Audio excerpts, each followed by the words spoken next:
बाजार बाइट्स में आपका स्वागत है। मैं हूं अंकुर मित्तल, हमारे साथ हैं हमारे जाने माने एक्सपर्ट सुनील मिगलानी जी।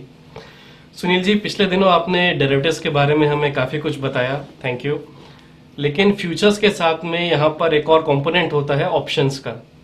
तो सुनील जी, ये ऑप्शंस में किस तरह से काम होता है? इसको कैसे खरीदा बेचा जा सकता है? किस तरह ये एक्सपायरी से रिलेटेड है? और बॉटम लाइन हमारा मुनाफा कैसे हो सकता है इसमें? देखिए, सही बात है आपकी। डेरिवेटिव्स का एक पार्ट है ऑप्शंस जी। और ऑप्शंस आजकल बहुत सारे लोग इन्वॉल्व हैं ऑप्शंस के अंदर काम करने में, क्योंकि उसमें बहुत थोड़े से पैसे देने पड़ते हैं और उसमें आपको एक पूरा जो फ्यूचर का एक लॉट होता है उसके आप पूरे मालिक बन जाते हो। ऑप्शन को सबसे पहले आपको समझना है कि ऑप्शन होती क्या है। बहुत सारे लोग ऐसे हैं जो ऑप्शन के अंदर काम करते हैं लेकिन उनको उसका बेसिक जो फंडा नहीं पता क्या ऑप्शन। जो ऑप्शन है वो एक ऐसा इंस्ट्रूमेंट है जिसमें आपसे एक थोड़े से पैसे लेकर के और आपको कुछ माल दे दिया जाता है जिसके आप मालिक हो जाते हैं प्रॉफिट के। लॉस उतना लिमिटेड होता है, जो आपने पैसे दिए हैं उतना आपका लॉस लिमिटेड है। इसमें कॉल और पुट होती है, उसकी बात हम आगे करेंगे क्या है वो एक्चुअली। ऑप्शंस का बेसिक जो फंडा समझिए क्या है। ऑप्शन एक तरह का प्रीमियम लिया जाता है आपकी सेफ्टी के लिए।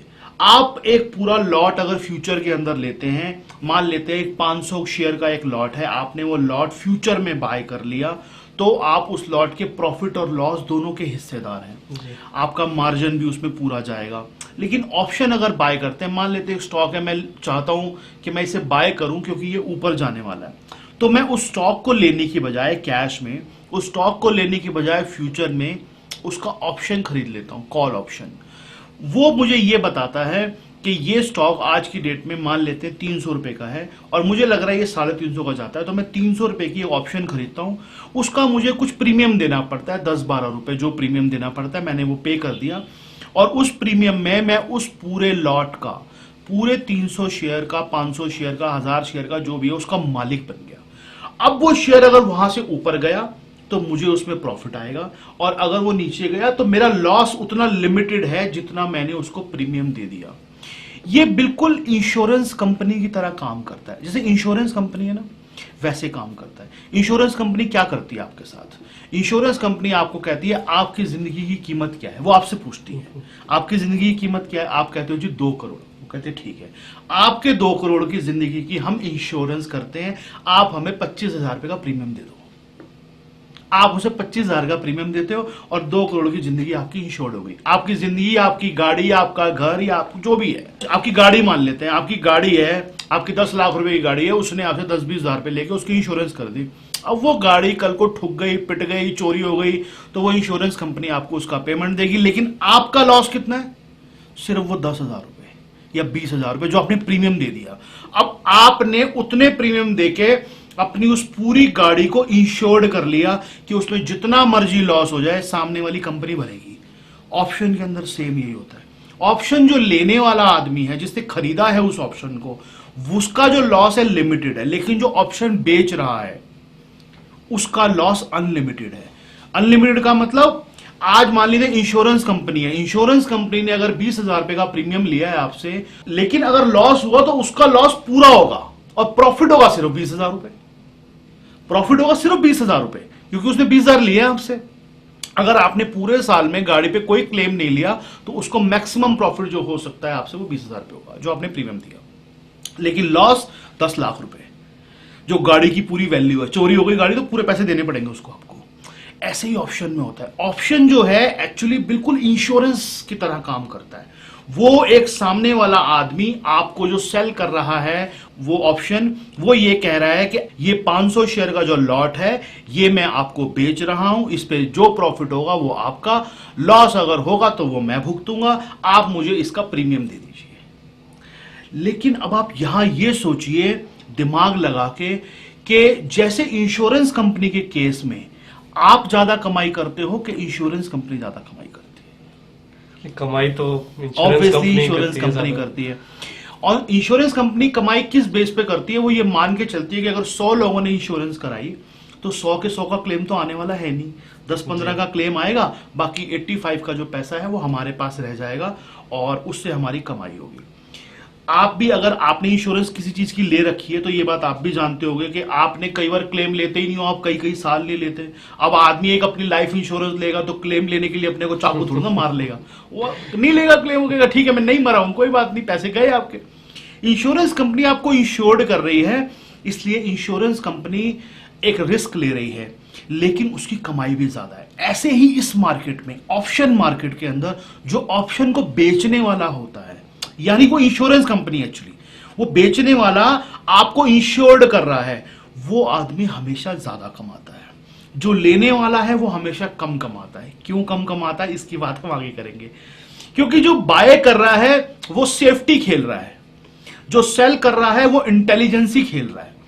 एक मान लेते हैं निफ्टी का एक ऑप्शन है, कोई भी स्ट्राइक प्राइस का कॉल ऑप्शन, आपको लग रहा है निफ्टी यहां से ऊपर जानी चाहिए, आपने वो बाय कर लिया, लेकिन आप सोचिए कोई है जो उसको सेल कर रहा है, वो आपसे ज्यादा समझदार है, वो आपसे ज्यादा इंटेलिजेंट है, उसको ये पता है कि निफ्टी यहां से ऊपर नहीं जाने वाली, इसलिए वो आपको सेल कर रहा है।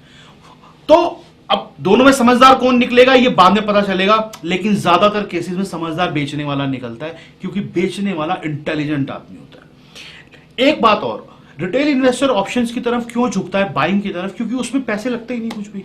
आज मान लेते हैं एक निफ्टी का लॉट है, 60-70 रुपए का प्रीमियम है, 75 का लॉट है, 5,000 रुपए देके आप निफ्टी के लॉट के मालिक बन गए, लेकिन जो बेच रहा है उसको पूरा निफ्टी का मार्जिन देना पड़ेगा। उसमें जो ऑप्शन का, जो फ्यूचर का जो मार्जिन है, वो पूरा मार्जिन ब्लॉक करना पड़ेगा एक लॉट को बेचने के लिए। मतलब अगर हम कोई चीज कैश में लेते हैं तो हमें पूरी उसकी क्वांटिटी जो भी है एग्जैक्ट प्राइस देनी होती है।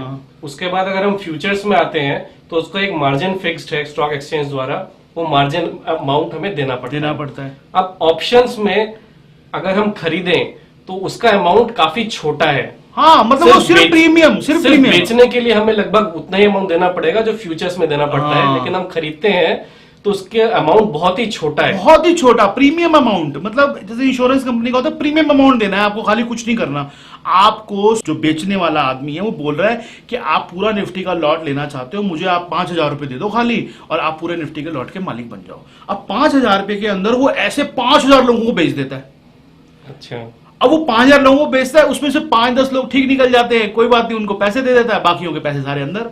तो इसलिए ऑप्शन के अंदर जो बायर होता है, आपने देखा होगा ज्यादातर मौकों पर वो पैसा नहीं कमा पाता, क्योंकि जो सेलर है, जो बेच रहा है उस ऑप्शन को, एक्चुअली वो ज्यादा इंटेलिजेंट होता है। आपको ऑप्शन समझने के लिए सबसे पहले यह समझना जरूरी है कि आप जिस भी स्टॉक के अंदर या जिस भी इंडेक्स के अंदर ऑप्शन खरीद रहे हैं, उसका ट्रेंड किस तरफ है। एक इन्वेस्टर को यह मतलब होना चाहिए कि मेरी कमाई कैसे होगी, सामने वाला बेच रहा है, कौन क्या कर रहा है, वो हम आपको सिर्फ यहां बता रहे हैं उसका स्ट्रक्चर समझाने के लिए, लेकिन आपका मकसद है उसमें पैसा कमाना। पैसा कमाने के लिए अगर आप बाय करना चाहते हो किसी भी चीज को, कोई भी ऑप्शन को, कॉल को या पुट को, कॉल ऑप्शन का मतलब आप देख रहे हो मार्केट ऊपर जा रही है, और पुट ऑप्शन का मतलब आप देख रहे हो कि मार्केट नीचे आ रही है, दोनों को आप बाय कर सकते हो। आपका मकसद यह होना चाहिए सिर्फ ये देखना कि उसमें पैसा कैसे कमाया जाता है। आप ट्रेंड देखिए कि उस चीज का ट्रेंड किस तरफ है। और एक बात और अंकुर जी, ऑप्शन के अंदर एक और बहुत बड़ी बात है जो कि सेलर को एक एडवांटेज देती है जो कि बायर के पास नहीं है, वो है इसकी टाइम वैल्यू। आज ऑप्शन जो है उसकी मौत का दिन जो है वो फिक्स है, 1 महीने का पीरियड है, उस 1 महीने के पीरियड में उस ऑप्शन को एक्सपायर होना ही होना है। हमें पहले दिन से पता है कि ये इस दिन इसका मौत आ जाएगी। तो जिस तरह फ्यूचर्स की एक्सपायरी होती है उसी तरह से ऑप्शंस भी उसी दिन एक्सपायर हो जाते हैं। हाँ, लेकिन फ्यूचर की एक्सपायरी के अंदर एक खास बात है, आप उसको रोल ओवर कर सकते हो आगे उसी प्राइस के ऊपर, उसी प्राइस के ऊपर आप यहाँ पे काट के अगली एक्सपायरी के अंदर आप उसको बाय कर सकते हो, सेम प्राइस पे है, थोड़ा बहुत लगभग सेम रेट पे मिल जाता है। लेकिन ऑप्शन का जो टाइम वैल्यू है, जैसे जैसे वो खत्म हो जाती है ऑप्शन का प्राइस गिरना शुरू हो जाता है। ऑप्शन के अंदर क्या होता है, मान लेते हैं अभी एक्सपायरी स्टार्ट हुआ है तो ऑप्शन का एक प्राइस है 100 रुपए के आसपास, और अगर वो स्टॉक या वो इंडेक्स वहीं पे ही खड़ा रहता है आने वाले 5-10 दिन और, तो वो खड़े खड़े भी उस 100 रुपए की ऑप्शन का प्राइस अपने आप 40 रुपए या 50 रुपए रह जाएगा, जबकि वो नीचे नहीं गया लेकिन वो ऊपर भी नहीं गया आपकी सोच के हिसाब से, तो वो ऑप्शन जो है अपने आप नीचे आती जाएगी क्योंकि टाइम वैल्यू कम हो रही है। तो ऑप्शंस के प्राइस के अंदर दो जो भाव हैं वो जुड़े होते हैं, एक तो टाइम वैल्यू और एक उसका प्रीमियम, जो सामने वाला रिस्क ले रहा है उसने आपसे उसका कुछ चार्ज किया है। टाइम जैसे जैसे कम होता जाता है ऑप्शन का प्राइस अपने आप गिरता जाता है।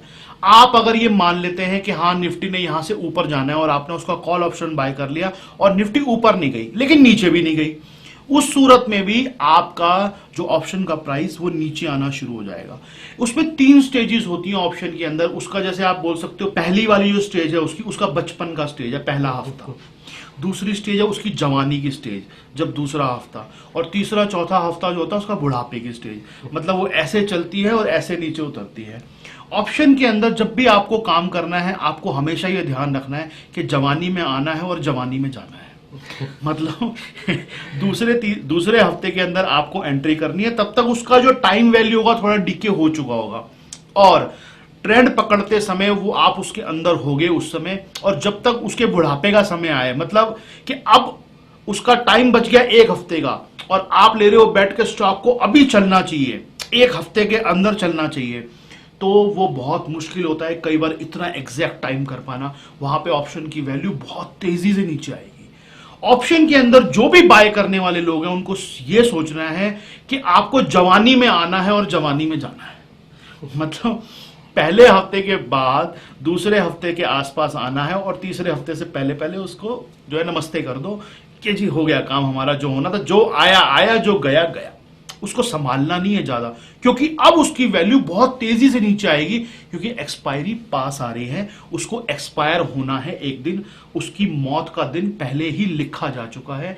तो जैसे जैसे उसकी मौत का दिन पास आएगा उसका सारा का सारा जो है भाव वो एकदम खत्म होना शुरू हो जाएगा। तो इस चीज का ध्यान रखना बहुत जरूरी है। मतलब सुनील जी, ऑप्शंस खरीदने के लिए प्रीमियम हमें देना पड़ रहा है बहुत थोड़ा, लेकिन एक आम आदमी के लिए उसके पास टाइम भी बहुत थोड़ा है उसको ट्रेड करने के लिए।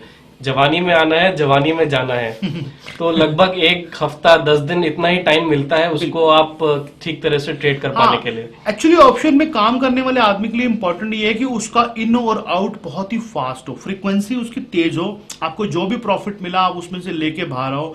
आप उसको स्टॉक की तरह ट्रीट मत करो कि हाँ मैं उसको रख लूंगा 2 महीने तक, 1 महीने तक। कोई फायदा नहीं होने वाला एक्चुअली आपको, क्योंकि अगर वो स्टॉक मान लेते हैं आपकी दिशा में जाके हल्का सा भी वापस आ गया तो वो आपकी जो ऑप्शन है वो बिल्कुल उसी रेट पे आ जाएगी जिस रेट पे आपने लिया था। आपको जब भी प्रॉफिट आया ऑप्शन के अंदर आपको वहां पे बिल्कुल बाहर निकलना है। और रिस्क उसके अंदर पूरी कैपिटल का है एक्चुअली। आपने 5,000 रुपए अगर लगाए तो 5,000 रुपए आपके 5 मिनट में भी खत्म हो सकते हैं। आप ये ध्यान रखिए, क्योंकि वो वैल्यू जैसे ही कम हो जाएगी आपके सारे पैसे डूबने वाले हैं। बायर को ये ध्यान रखने की जरूरत है। बाकी सेलर जो होते हैं वो बहुत ही इंटेलिजेंट लोग होते हैं इस मार्केट में, जो ऑप्शन की सेल करते हैं। और जो बेवकूफ लोग कई बार तेजी में आके ऑप्शन के अंदर आ जाते हैं कि हम भी सेल करते हैं, उनको मार्केट कभी ना कभी शिक्षा अच्छी दे ही देती है कि जो ऑप्शन को सेल करना इतना आसान नहीं है। ऑप्शन को सेल करने के लिए आपको बहुत इंटेलिजेंसी से काम करना पड़ता है। मार्केट के यूफोरिक जो पीरियड होते हैं जैसे चल रहे हैं आजकल, ऐसे में बहुत लोग आ जाते हैं कि चलो क्या फर्क पड़ता है, बेच दो, मार्केट तो हमेशा ऊपर ही जानी होती है।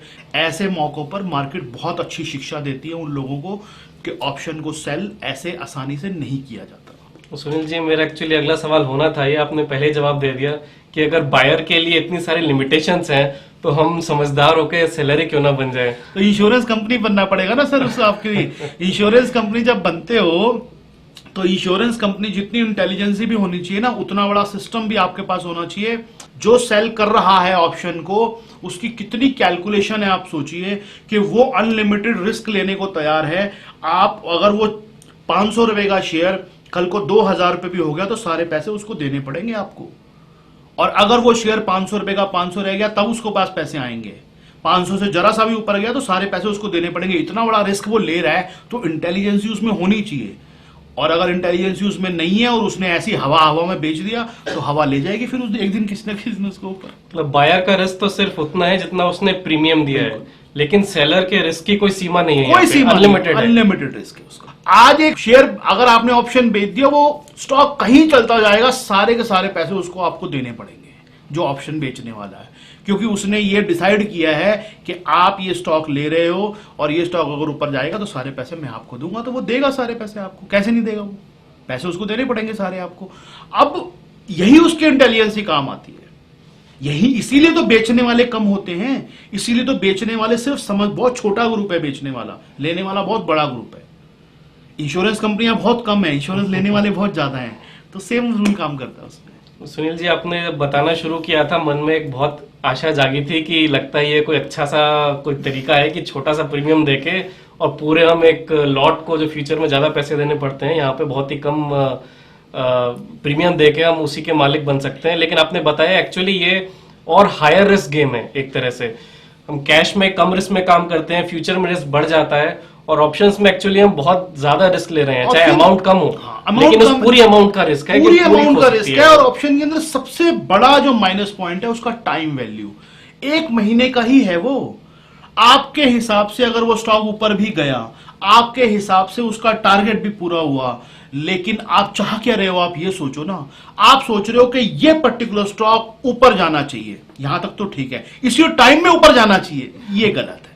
यहां पे ऑप्शन में मार होती है कि ऊपर जाना चाहिए, ये व्यू आपका ठीक है, आपका चार्ट भी ठीक है, आपकी स्टडी भी ठीक है कि ये स्टॉक ऊपर जाना चाहिए या स्टॉक मार्केट ऊपर जानी चाहिए, लेकिन इसी टाइम में जानी चाहिए, ये नहीं होता है यहां पे। अगर उस टाइम में नहीं गई तो आपका सारा पैसा साफ। जी सुनील जी, आशा है व्यूअर्स आपको ऑप्शंस के बारे में थोड़ा बहुत कुछ न कुछ जानकारी जरूर मिली होगी, एटलीस्ट बेसिक किस तरह से यहाँ काम किया जाता है, ऑप्शंस के पीछे साइकोलॉजी क्या है, उसका फंडा क्या है, ऑप्शंस होते क्या हैं। हमारे साथ बने रहिए, आगे भी हम ऐसे इंटरेस्टिंग वीडियोस बनाते रहेंगे और स्टॉक मार्केट के बारे में ज्यादा से ज्यादा जानकारी आपको देते रहेंगे। Thank you.